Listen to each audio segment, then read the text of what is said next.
So we are really excited to have Richard Bannin here with us today to share with us techniques for persuasive speaking and engaging an audience, whether it's in person or nowadays remotely.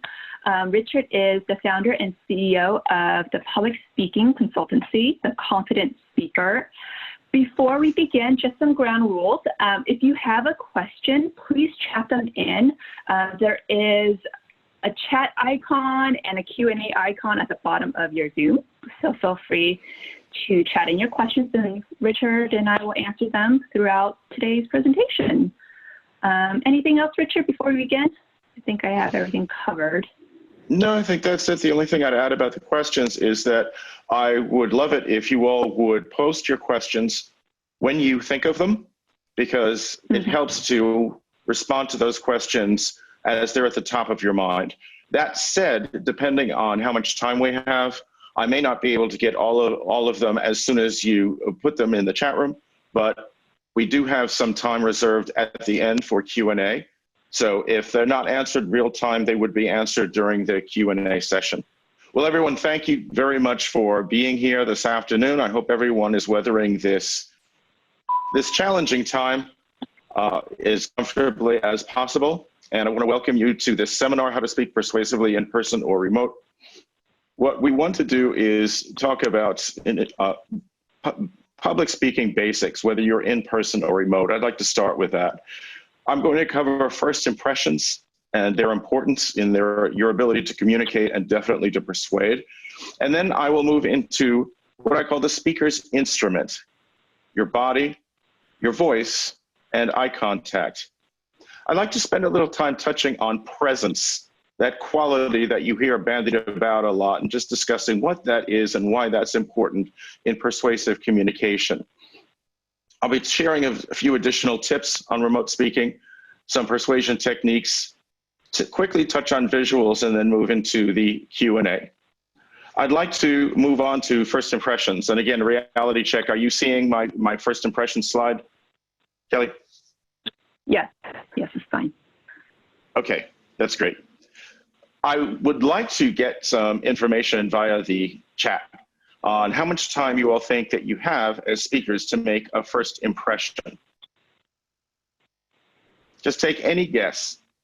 How much time is it before people actually have evaluated you and formed an impression of you? So Kelly, can you help me? What type of responses are coming in? We have everything from 15 seconds to 3 minutes to 5 minutes.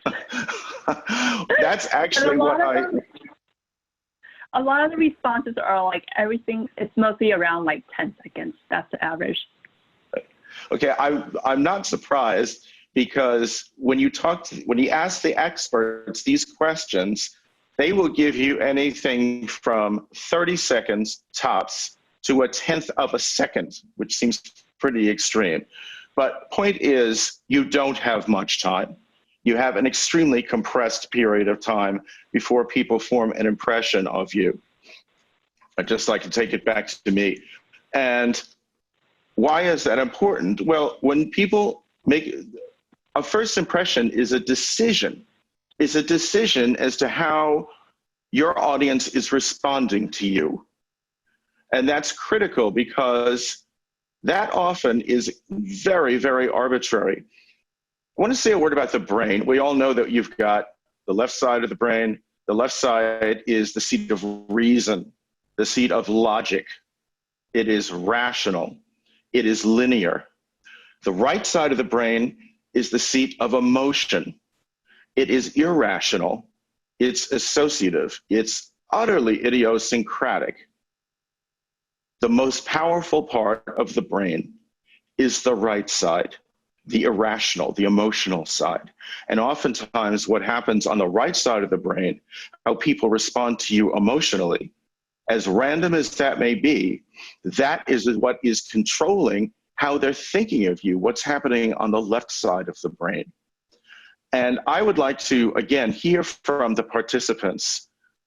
What do you think influences how people react to you, a first impression? What criteria do you think people are evaluating in judging you or how they might respond to you?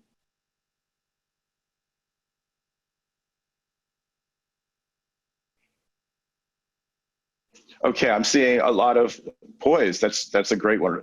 Visual appearance, cleanliness, yeah, use of language, very good.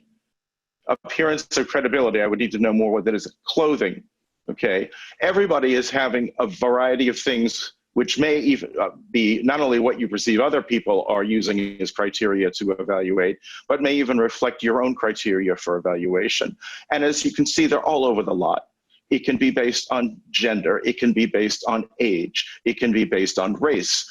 Someone mentioned use of language, how skilled you are in the English language. What is your perceived sexuality? How do you dress? Et cetera, et cetera, et cetera.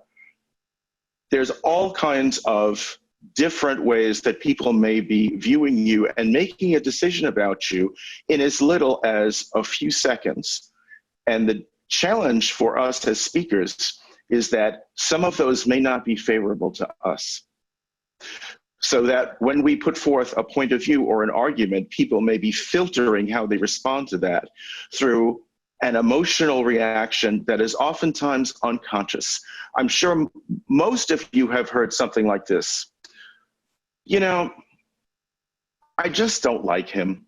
I can't even tell you why. I just don't like him. Or contrarily, I would trust her. I can just feel it in my gut. She's smart. She's a trustworthy person. Those are examples of how people can respond to you on the merest of criteria and the, if you will, the flimsiest of criteria. So how do we deal with that as speakers, as people who want to persuade something? Well, that's what we're going to talk about today. My focus is going to be not on what you say, because I'm leaving that to you as the experts. You know how to craft a compelling argument and to appeal to the left side of the brain. What I'm going to be speaking about is not what you say, but how you say it. So that's where my focus is going to be. But something else I would like to share with you from a great authority, which is very applicable to this conversation. And that is this quote from Maya Angelou. People will forget what you said, but they will never forget how you made them feel. And again, how you make them feel is appealing to the more powerful part of the brain. So that's something as speakers, we all need to keep in mind. Now, in terms of being able to influence people and put them in a position where they will find you more persuadable, we're going to talk now about what I call the speaker's instrument. Those aspects of what you have as a speaker and what you can use as a speaker that can influence people, both consciously and unconsciously. And they consist, or I will talk today, about three different areas, three aspects of the speaker's instrument. And they are the body, the voice, and eye contact. Let's talk first about the body. I want to focus a lot on the challenges of remote communication, because right now, that's going to be the way a lot of us are going to be conducting business. And it's going to be a challenge for many of us. In terms of how you can use your body when you're not physically present, something to be aware of is facial animation. I'm sure we've all seen different NewsHour presentations where, say, Judy Woodruff on PBS NewsHour will introduce an expert on a particular topic. And you'll see some people who look like they are looking forward to speaking to the audience and to sharing their expertise. And there'll be other people who may not look like that, who may have an expression like this.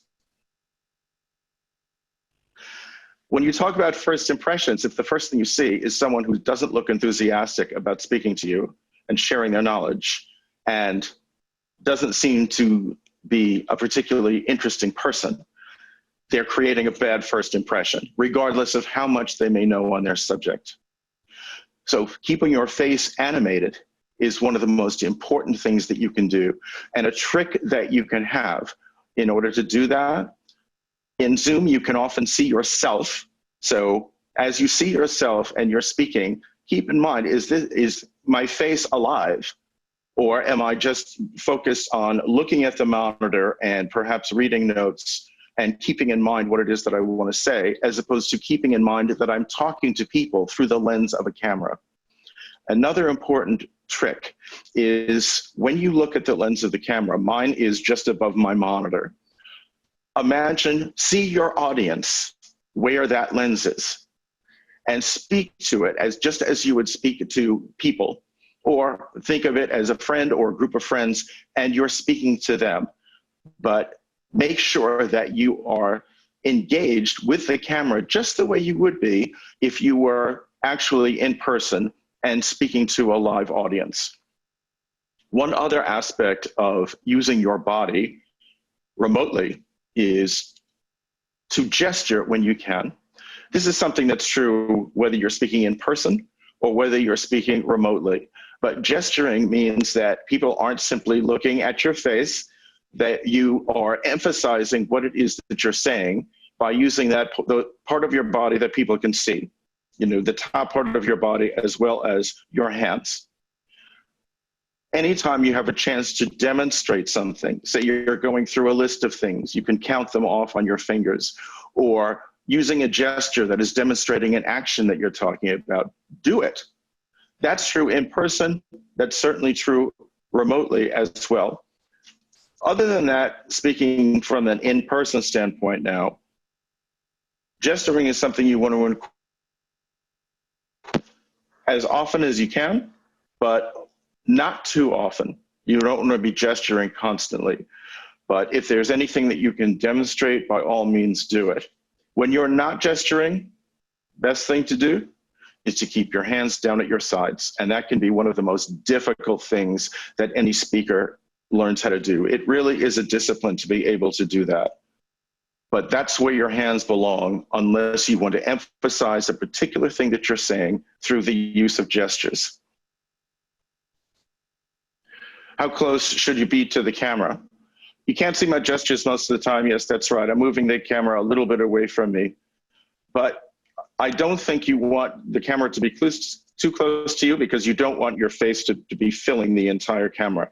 It's best if people can see just the top part of your body.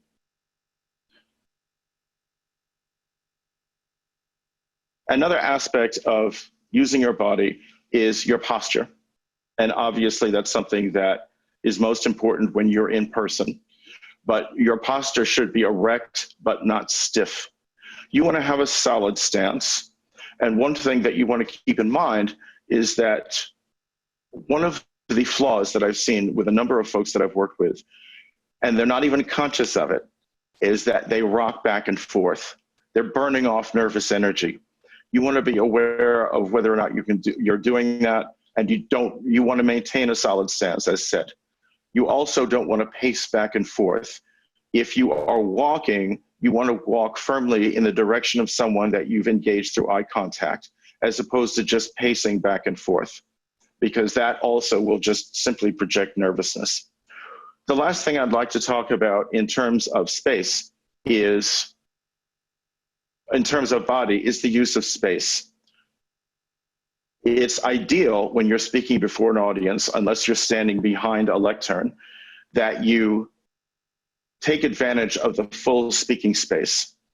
And when we talk about eye contact, we talk about how you can make that look natural. But think about space as something that you would like to close between you and the audience, not just figuratively, but also literally.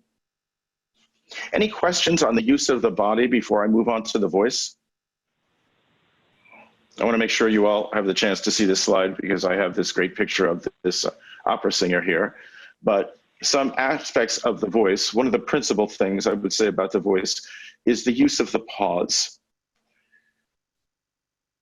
A pause is a very important feature of speaking, and it should be a regular part of what you incorporate when you speak. It should be a natural part of the rhythm that you use when you speak. Pause does a few things. Number one, it helps you control the pace at which you're speaking. One of the biggest flaws, one of the biggest challenges that many of the people that I've worked with as clients have is that they will speak very, very quickly, and they're not even aware that they're doing it.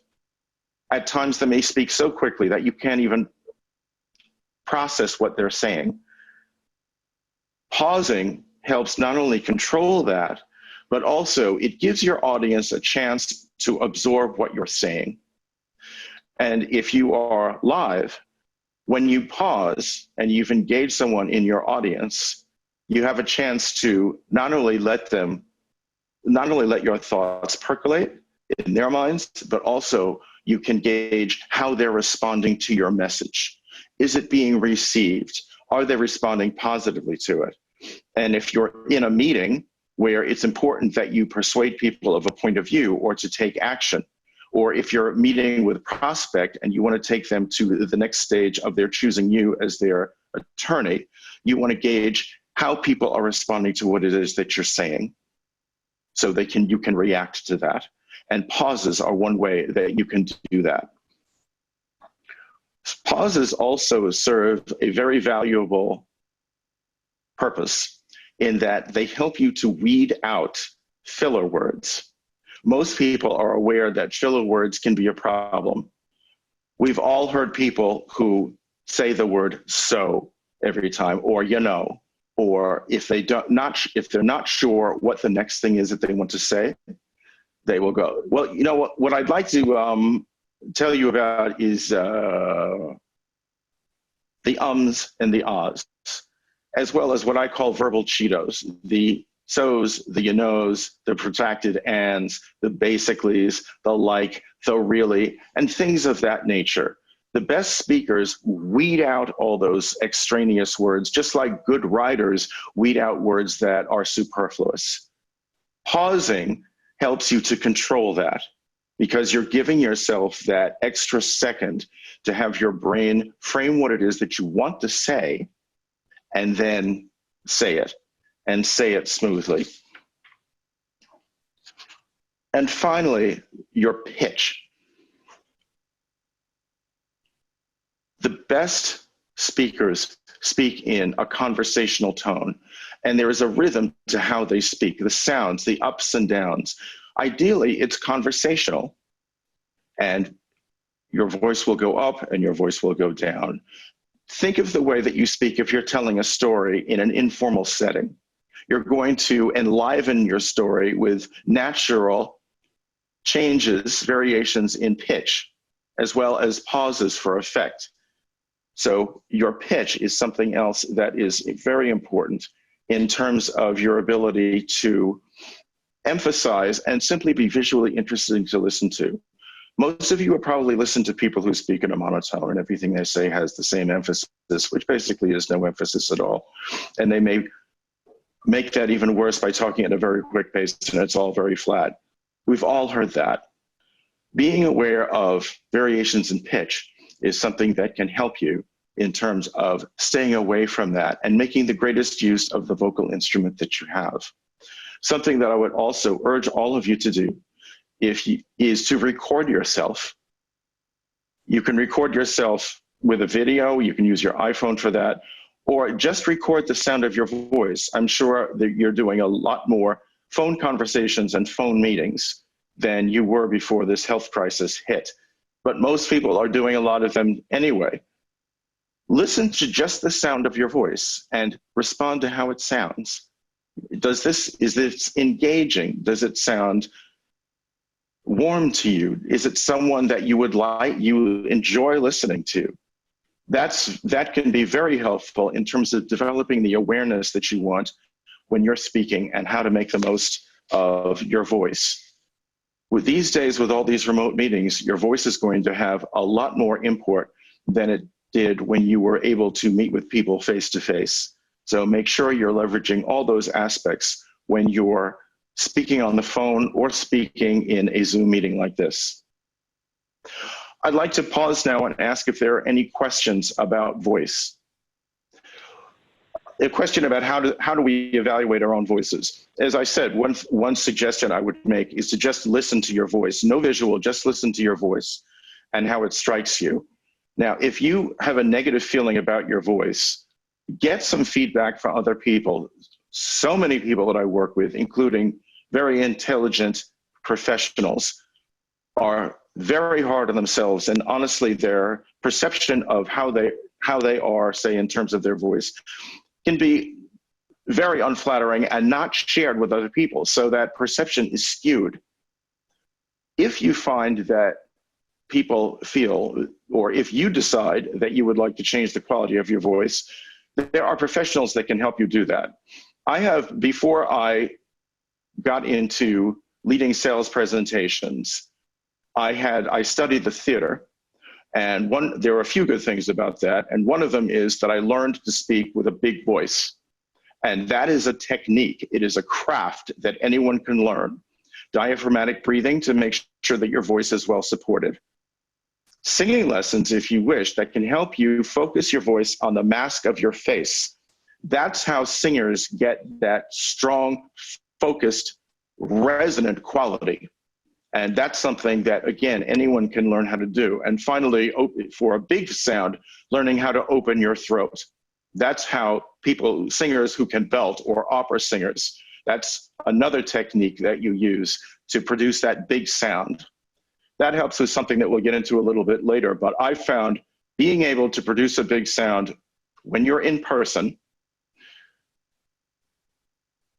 it puts you in a frame of mind where you know that you own the room, that your voice is dominating the entire room and everyone is listening to you. It's also great if you happen to be speaking at a conference where you may be speaking to 500 people. I've done that, and I can do it without a microphone because my theater training has helped me to fill that room. But it also commands not only attention, but it communicates confidence when you have that type of voice that can fill a room. I'm taking a look at some of the other questions. There's a question about what can I do if my voice is shaky because of nerves? Time permitting, I will get into how you can handle nerves and techniques that you can use to help to quell any jitters that you have before you actually start speaking. The last area that I would like to talk about during this section, the basics section, is eye contact. Eye contact is very powerful, absolutely, with in person. Of course, you're going to lose some of that power when you're speaking remotely, but one of the key things to keep in mind, I talked about engaging the camera and treating it like a person. It's very easy to fall into a trap when you're speaking remotely, and that is to look at the monitor, particularly if you're looking at a chat room, or you can see the faces of the other people participating, or you're checking notes. And you don't want to fall into that trap. So certainly there are going to be times that you want to check a chat room, that you want to refer to notes. But what I would urge you to be conscious of is that you don't want to read the notes and spend much time away from the camera. You want to refer to notes and get back to the camera right away. Other aspects of eye contact, I mentioned that it helps you to motivate movement as you go about a stage space when you're in person. And I wish I could demonstrate this for you, but let's say you're standing in front of a group of people. And ideally, you start in what I call the position of authority, which you may know also as center stage. And then as you continue to speak for a while, you will want to walk towards your audience and share whatever it is that you're sharing, and use your eye contact to put a period in your audience's eyes. Give them a whole phrase or a whole sentence to one person, and then move to another section of the audience and speak directly to that person. And as you do that, walk towards that person. That can help you take the greatest advantage of your stage space. And then, once you've given a phrase or a sentence to someone there, turn to someone else, give them a phrase or a sentence, and start moving back to the other side of your stage space. You may see an occasional person, leaving all political passions aside, Someone who was a master of that was Bill Clinton. If you ever saw him in a town hall, he knew exactly how to do that. And the result of that is that he could make individuals in a town hall that may have been attended by 50, 100 people, he could make them feel that he was speaking just to them. And that's when you create magic. And that's when people will open their minds to what you have to say and be most likely to be persuaded by you. Questions about that? About eye contact? Is there anybody who feels uncomfortable looking someone in the eye when they're speaking? Okay, we had one brave person. We had one brave person who said yes, and that's very common. In fact, fear of public speaking is the most feared life experience anywhere. Psychology Today, that the magazine for psychological professionals, proves that year in and year out with an annual survey. And what they ask, what are you most afraid of? And public speaking consistently appears at the top of that list. What you can do if making eye contact is uncomfortable for you is look right here. Look between the eyebrows. Your audience will never know that you're not looking them in the eye. If you can do that, or the tip of the nose. I prefer advising people to do between the eyebrows because that's closest to the eyes and people can never tell that you're not looking them in the eye. And you don't have to deal with being, with any feelings that you may have when people are looking at you when you are speaking. I'd like to address some questions now because we're doing pretty well on time.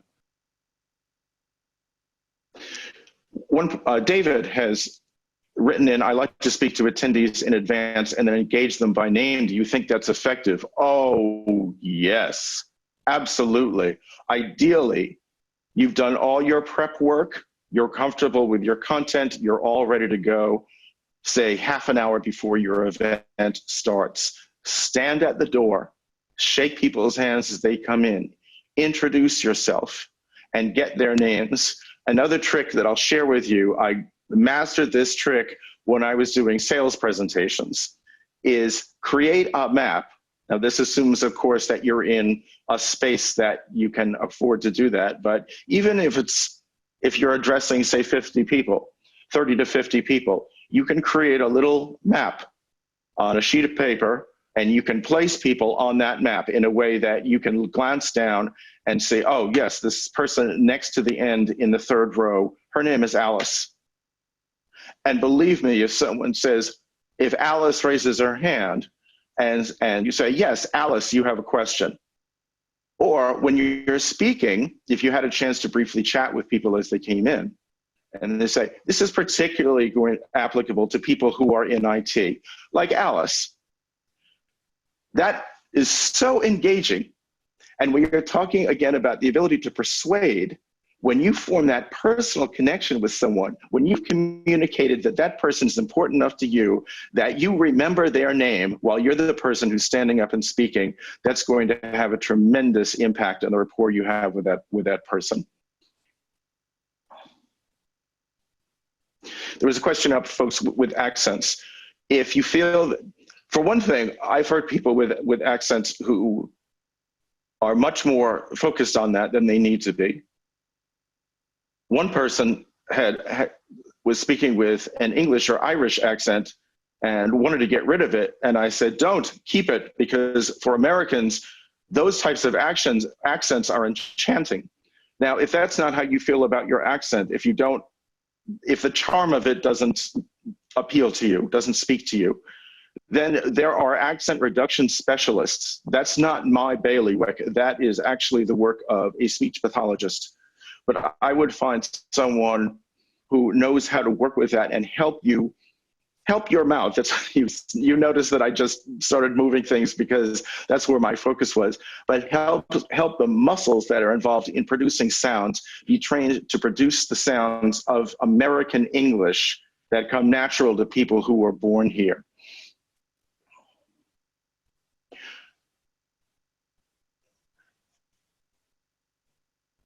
There's a statement here. Sometimes I follow a presentation better when it's a PowerPoint and the speaker is talking but not on camera. That may be true. And I think that is part of the challenges of the remote situation. Do you want to be on camera, or do you want to have text? I personally prefer having people looking at me as well as listening to me. And again, this is my preference. When I present or do a seminar, I rarely have PowerPoints. Again, it's a question of focus and where you want your audience to be paying attention. I want the audience to be paying attention to me and not looking over my shoulder. Now, if I'm stuck at a lectern and I'm addressing a conference, that's something different. Oftentimes people expect a PowerPoint, but even in those situations, it may be possible for you to top line the PowerPoint and do what Steve Jobs would do, which is talk the PowerPoint for a while and then walk towards the audience and walk across the apron, the full stage apron. So part of that, again, is going to be a preference. Any other questions on eye contact or any of those basics areas that we just went over? There's one question here that I don't think we went over.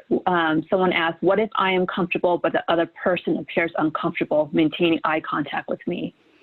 Well, then, first of all, kudos to you for recognizing that person doesn't like to engage with eye contact. And then I would not engage with that person further. I might check in, give them a glance to see how they're responding. But if that's how the person feels, then it's incumbent upon us as speakers to respect that. Now, moving on, I wanted to talk about presence. That's, as I said, is a magic word that you hear a lot of, and I wanted to give a shout out to that because it's something that certainly impacts not only the effect that you have as a speaker, but also the confidence that you project and your ability to get people onto your side. So I have a definition that I came up with that helps to clarify what it is and how it can work for you and why it's important. And that is, presence is that quality in a speaker that wordlessly persuades one of the correctness of their judgment, inspires belief in the speaker's authority and leadership,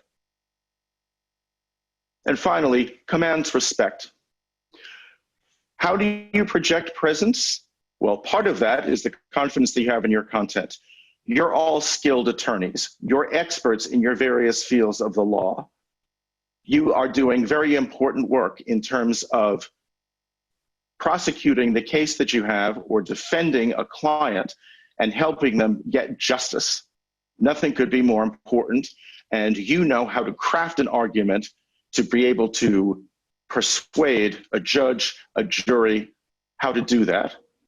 It also weighs in different types of communications that lawyers engage in, such as meeting with a prospect. You may have had someone refer that prospect to you, so you're probably about 50% there in terms of getting their business. But in cases where the referral wasn't made, or in cases where they're on the fence, or maybe consulting with other potential attorneys that they may engage, your ability to project presence to that person, to project authority, is key. And using those basics is one of the ways that you project that presence. So there are two things going on. One is your mindset. If you're meeting with the prospect, once you get the information, do you convey to them with your voice, with your body, with the way that you engage them, engage their eyes? Eye contact conveys transparency. It conveys trustworthiness, as well as confidence. We've all sat across from people who keep looking down, or when they think, rather than holding eye contact with someone and pausing while the next thought they have floats to the top of their head, they look away, or they may look down at the floor, and then they start to speak. That has a subtle effect of disconnecting from the person that you're speaking to. So everything that we talked about with basics is something that can work to convey presence. Think of some of the things I talked about. Your posture, having a commanding voice, being able to own the room with a voice. I'll bring up Bill Clinton again, not because because Bill Clinton, no matter what anyone may think of him, was a master communicator. And I once was at a conference at which he was present and he spoke. And you could tell from the instant he walked in the room, you could tell that he was the most powerful person there, simply by the way he carried himself before he even spoke a word, by the way he regarded the audience and took in the applause, by the way he responded to questions. Presence is something that it was a bell I wanted to ring, because that's a word that's thrown about a great deal within my industry, within public speaking. And certainly all of us now have a chance, with this being campaign season, we have a chance to evaluate people that we find have what we call a presidential quality. And that, again, is all about presence. And that's something all of us can be aware of and learn from as we take a look at what it is that people are doing that convinces us that that person is someone that you would trust to be a leader in any situation. Now, I wanted to move on to sharing some additional speaking tips in terms of speaking remotely. A number of these I've covered before. But Richard, before yes. we move forward, we have one question. Where do you look when you want to pause and gather your thoughts? That's a great question. And ideally, if, let's say, someone asks you a question, ideally, you want to maintain eye contact with that person. Pausing and looking straight at that person only has to be for a second or two, and what you want to say is going to come to the top of your head, and you won't have to use any filler words while you dance up to it. That, admittedly, can be a challenge. But if you do look away, oftentimes people do what I'm doing right now, is look up and then get back to the person. Be aware you don't want to do that for a very long time. You want to keep that as abbreviated as possible. And see if you can train yourself when someone asks you a question and you're cogitating in your mind how you want to respond. See if you can train yourself to hold eye contact while you do that. But that, again, is ideal. Do it as much as you find that you're able to do it. Anything else, Kelly? Nope, not right now. Okay. One thing that I would urge you to do is to make sure that you do what I've been trying to do through this seminar, and that is punctuate what you say with questions. We've all been through many years of school, and we have been lectured at. And research has shown that many adults, if not most adults, don't like being lectured at. It doesn't mean that they don't want to listen when someone is talking, but be aware of how long you're talking without engaging the audience. It also is a great reality check for you if you want to use words like, does that make sense? Just touch base and invite people to give you some feedback on how you're doing, or to state any questions or issues that they may have with anything that you've said, or clarify something. That's very important. And if you can do that by doing what that one participant had mentioned, using someone's name, you're really hitting a home run there. Some of these I actually have touched upon. Using the camera, thinking of the camera as a person and engaging with that person, and be aware of the salience of having an animated face, using gestures, and making sure that your voice is engaging. Does anyone want to share any other tips or techniques that they found, since we're all doing more remote presentations than we have previously?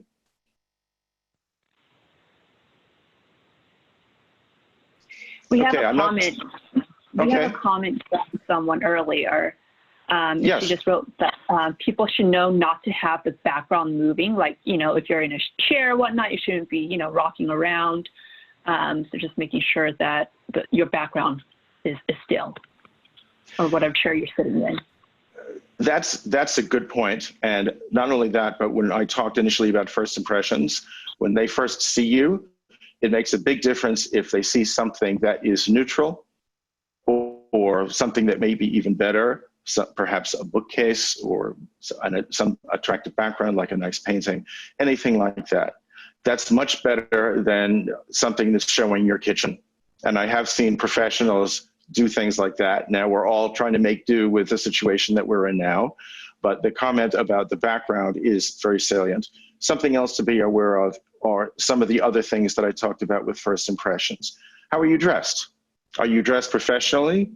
It can be tempting to not feel that you have to be because, hey, you're at home.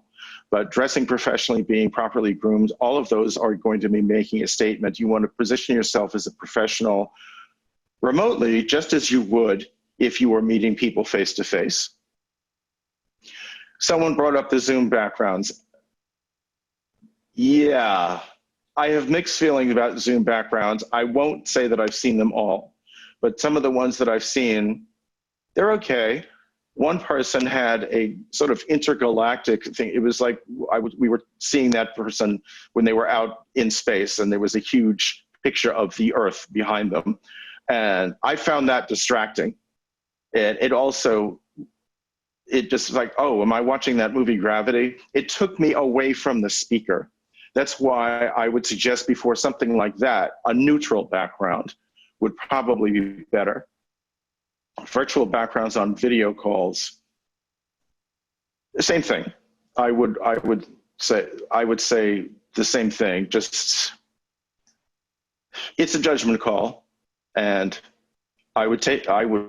actually what I would do, or one thing that you can do, I'm a big believer in reality checks, and you might want to set up this virtual background and ask a friend, a professional friend, hey, will you take a look at this and tell me what you think? This way that you're not just going on your own instinct, you're getting some feedback that is going to be genuine. I'd like now to talk about some persuasion techniques. I actually have compiled over the years a list of 36 different ways to influence an audience and group them into various categories. But I would like to just share some of the ones that I find are particularly pertinent to persuasion with all of you. So let me go back to my slides.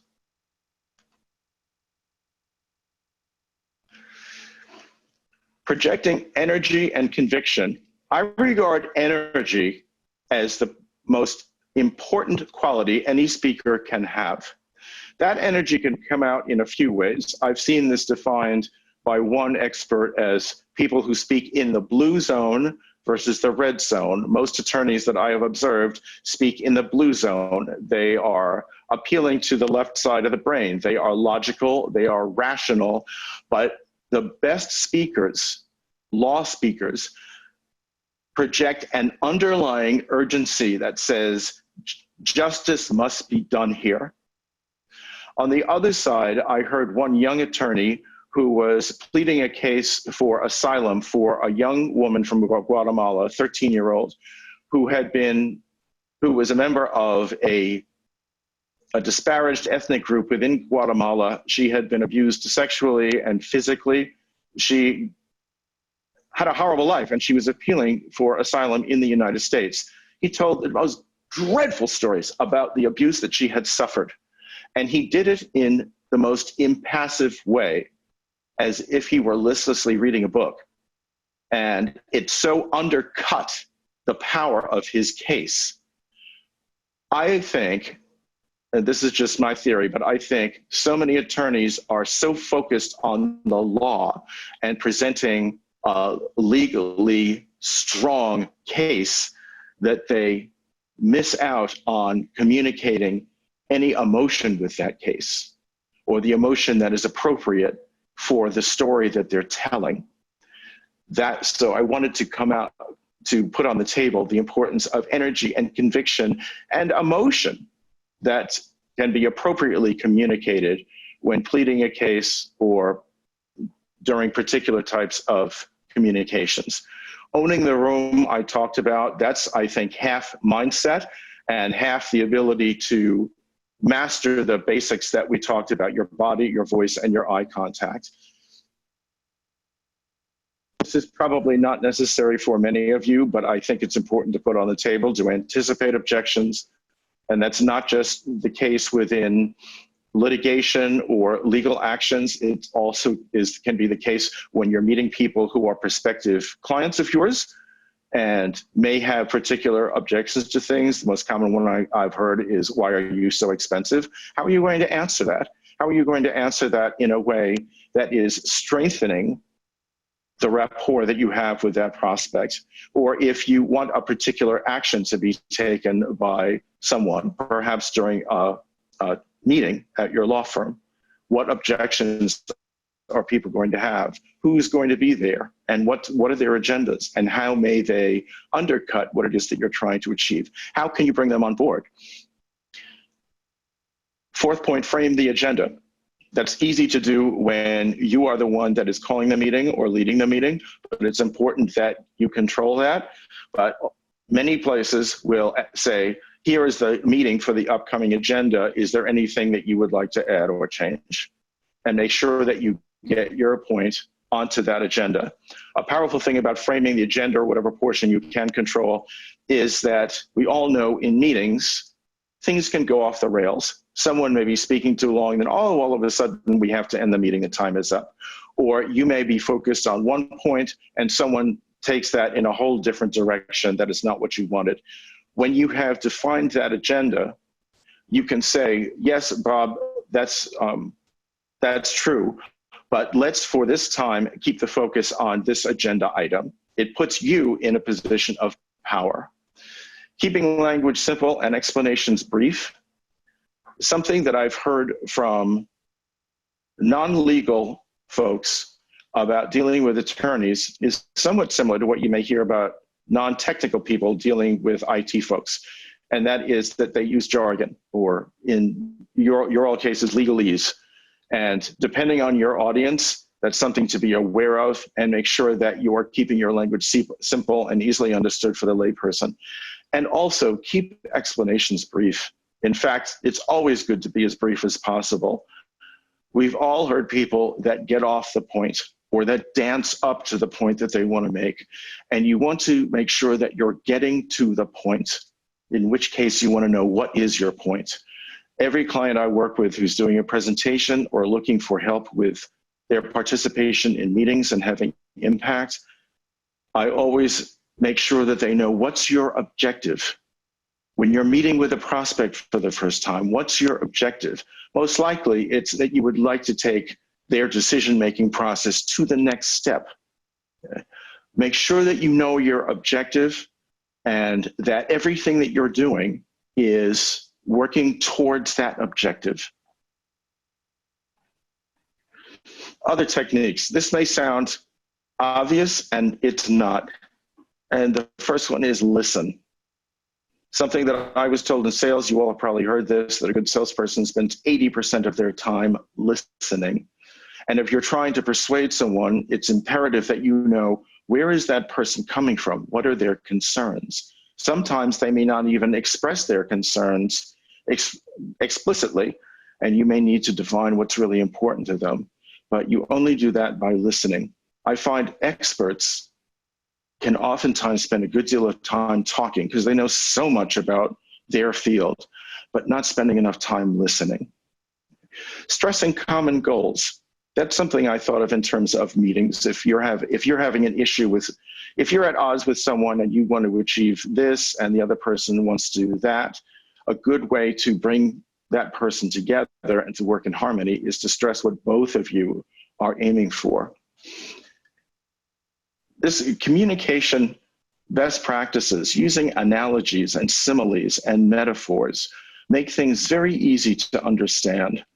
I remember listening to a scientist who was a very well-known meteorologist, and he was explaining how clouds move in the sky. And what he did was to say, when you think about clouds, just think about how cream moves when you stir your coffee.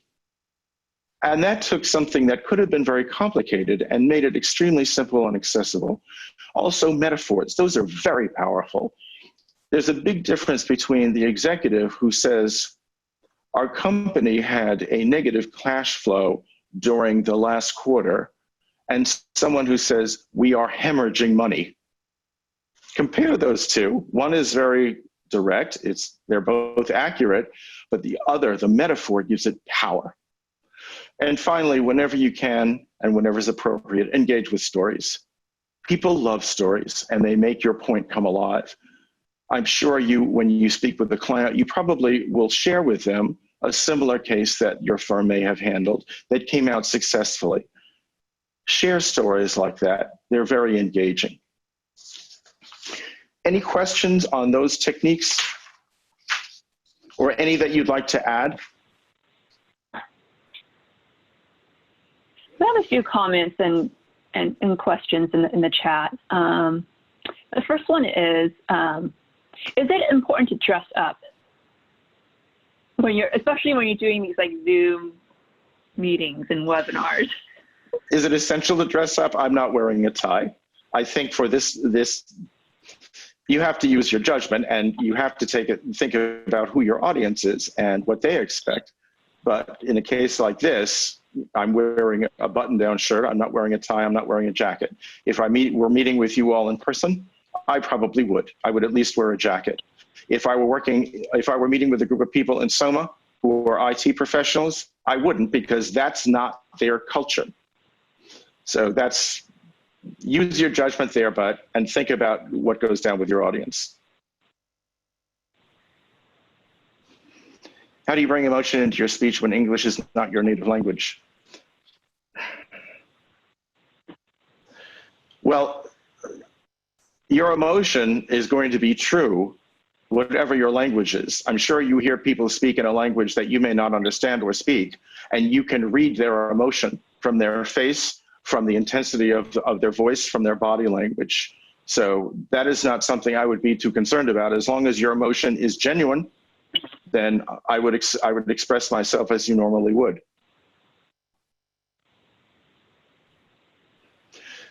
Emotion is responded to differently if the speaker is a woman or a man.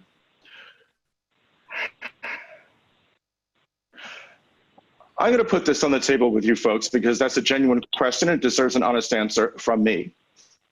I'm a gay man. When I present, I don't present to you as a gay man. I present to you as a speaking professional. I'm not thinking about that. If someone perceives me as gay and has an issue of it, that's their issue. I would say the same thing in terms of gender issues. I would also say that that we don't want to preoccupy ourselves with how people are responding to us.